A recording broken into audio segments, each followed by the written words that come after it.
Nasubukan mo na bang mag-meditate, yung guided meditation? At pagkatapos ng ilang deep breaths, ay sasabihan kang, Go to your happy place. ilan kaya sa inyo ang nag-i-imagine na nasa beach at nagpa-party? O tumatalon-talon sa concert ng paborito niyong singer? O di naman kaya ay may ka-HHWW? Masaya naman yun, di ba? Pero kahit sabihin mong extrovert ka, ay malabong yan yung ini-imagine mo.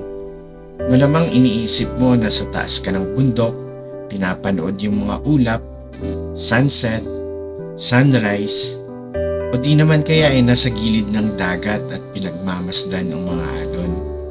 O kagaya ko, nakaupo lang sa hardin at nakikinig sa mga ibon habang nilalasap ang sariwang hangin. Ano man yung happy place na ini-imagine mo, sure ako, mag-isa ka lang doon.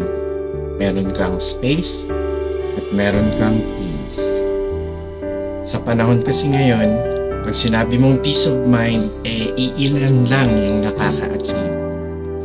Paano ba naman kasi, sa mundo natin ngayon, madaming stressors. Yung utak natin hindi na nakakapagpahinga sa kakaisip. At alam mo naman siguro kung anong naidudulot ng stress sa ating kalusugan. Kaya gumawa ako ng channel.